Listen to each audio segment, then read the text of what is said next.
Hello, and welcome to another episode of Entry Level Esports. I'm your host, Trent, and on this show, we take your questions from Twitter and we craft them carefully into wonderful esports wisdom so that we can all learn and grow together. It's really fantastic.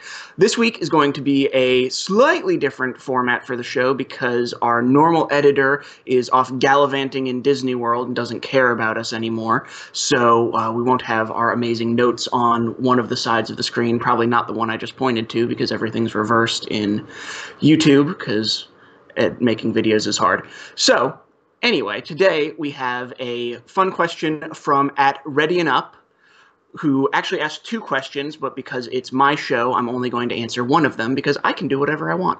So the question that we're choosing to answer today is, what can teams do to increase their chances of roster stability?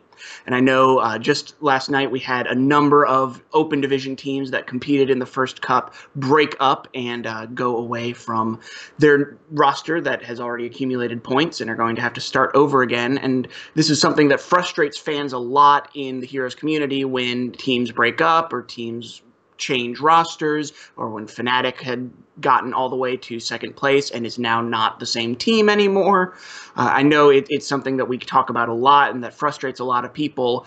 And so if we want to talk about what can teams, instead of just talking about, the reasons that teams would make roster changes, what can teams actually do to increase the likelihood that they're going to stay together?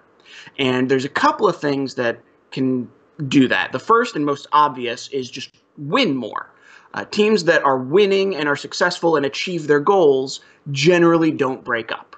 So to that end, I think it's important for a team that wants to have roster stability to have a clear stated goal and vision for the team.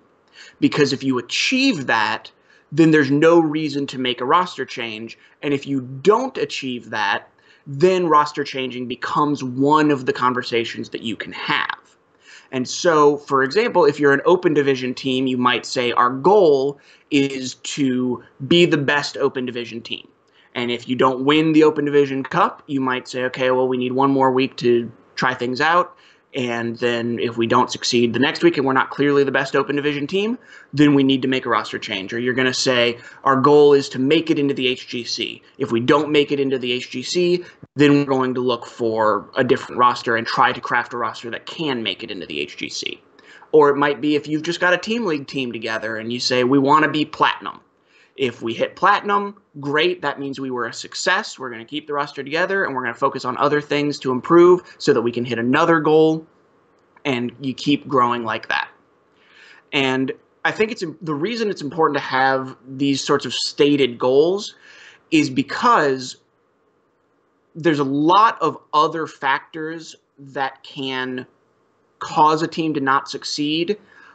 But especially at the amateur level and the open division level, often roster changing actually is the best way to rapidly improve your team, because most of the time you don't know that one of your players actually isn't very good and actually has capped out in talent. And when you play against other teams, that player is going to get exposed, and you have to either decide, okay, do we stick with this player and try to improve their glaring weaknesses, or do we just trade them in for a better player and immediately power up the roster? And when you're in a situation like open division, a lot of times you just don't have the time to, wait and see for that player to get better. And so you quickly make a roster change to quickly power up your team. However, I think it's important for teams to understand that roster changing is a short-term power boost. It is not necessarily a long-term strategy for success.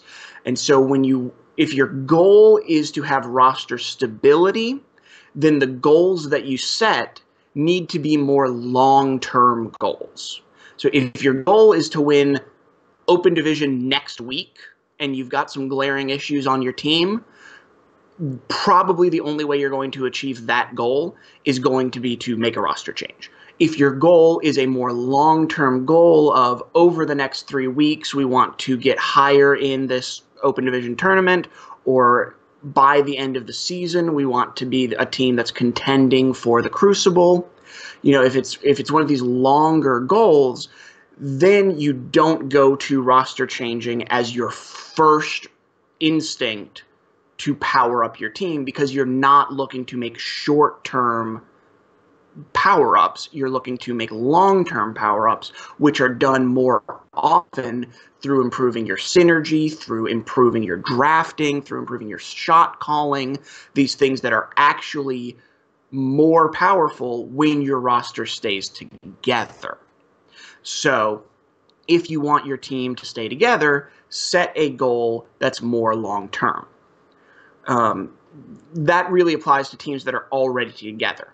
If you're looking to form a team and you don't want your team to constantly be roster changing and constantly be making changes and kicking players out, and it turns out this player wasn't a great fit for us, and now we've got to get somebody different. It turns out that this player can't play Medivh at all, and Medivh's in the meta now, so we've got to get rid of him and get a Medivh player. If you keep making all of those reactive decisions, then you're going to constantly make roster changes, because you're going to keep patching weaknesses by picking up a player who covers that weakness instead of building an overall core team based on a vision and a culture that you want for your team. So when you're building a team, you want to build a team towards a goal and towards a clear identity of what you want that team to be. And the best example of this I can pull comes from League of Legends and from the Fnatic roster that went undefeated through the regular season and made it all the way to the semifinals of the World Championships, which for Western teams does not happen in League of Legends. We don't have the Fnatic that plays in League of Legends is not the Fnatic that we saw in Heroes of the Storm that makes it to the grand finals of BlizzCon 2 years in a row. In League of Legends, it's pretty much always Korean teams fighting against each other for the grand finals. So for Fnatic to make it that far was a huge deal. And the way that they did it was their coach very carefully crafted their roster. What he did was he knew he had a strong leader in their support, Yellowstar, who was a great leader for the team, a great shot caller. He knew he had a phenomenal AD carry. He had one of the best AD carry ranged players in the entire world. And so he built his roster around that core of saying, okay, we've got a bottom lane that's going to win pretty much every matchup. So how do we craft a team around that bottom lane that's going to lead to success? And so what he did was he took a young mid laner who was a safer player, who would not lose the mid lane and would be a consistent, reliable source of ganks for the bottom lane.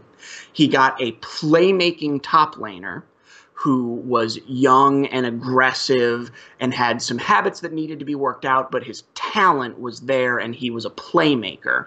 And then he got a jungler who was a very consistent, strong mechanical jungler who would be able to back up the top laner and be able to provide ganks in that lane so that that lane could snowball and draw threat from the enemy team so that the bottom lane would be safer and would be able to power through the early game so that that could be the core that the team built around for winning late games. And another important point that was made is that the top laner that they wanted was Korean and didn't speak hardly any English, so they made sure to pick up a jungler who also was Korean, but whose English was stronger, so that he could sort of be the interpreter for the team between their top laner and the rest of the team as the top laner learned English and as they learned to play together. So while Heroes of the Storm is obviously a different game and you want different characteristics, the point of that story is you think about all of these different components. You know, it wasn't just that the jungler was a mechanical great. He also had to have solid English. So when you're building your Heroes of the Storm team, you don't just want a flex player who plays Abathur and Lost Vikings and has a super deep hero pool. They also need to have really good communication, because if they're going to be playing Abathur, they need to be communicating with the team about, you know, vision and where they're going to put mines and where they're going to be rotating and when they're going to be using the clone and when they're going to be putting hats on people. You need, you know, a tank who's also good at communicating when they're going to initiate. So it's not just enough for them to have mechanical skill, they also need to be communicative. You want, if you're a group of friends that's going to be playing Team League together, you want a fifth member who shares the same goals as you, that also likes having fun with the game, that views the game from the same perspective that you do, so you're not going to have those clashes of personality. So you need to take all of those different factors into account when you're building your team, and not just looking at, okay, how do we craft the best team on paper based on individual skill and hero pool, but how do these players actually fit together and get along with each other, and how do we develop trust between these players? Because ultimately, the number one reason that roster changes happen is because players lose trust in each other. If you don't trust your teammates anymore, you're not going to communicate, you're not going to follow up on their abilities, you're not going to trust them to make a play, and your play as a team is going to deteriorate, your communication is going to deteriorate, and eventually the only thing that you can do is make a roster change. So, every decision that you make, whether it's to roster change or to not roster change, whether it's to build a team and bring on this player or a different player, the core point that informs every decision that you make ultimately has to be trust. If you can build trust within your team, if you can pick players that are going to trust each other, you're going to have more long-term success, and your roster is going to be more stable for a longer period of time than if you base your decisions on any other factor. So build trust, communicate, set long-term goals, and don't look at roster changing as your first choice when powering up your team, and you'll find that your roster stays together more often, more consistently, and you have more success. So I hope that answers the question that was asked. If you'd like to get your question answered on the next episode of Entry Level Esports, be sure to follow @TrollsGG and myself @Trent_Esports so that you can see when the tweet goes out to ask for questions for the show, and you just might get your question answered on the next episode. Until then, this has been Entry Level Esports. I hope you learned something today, and we will see you next time.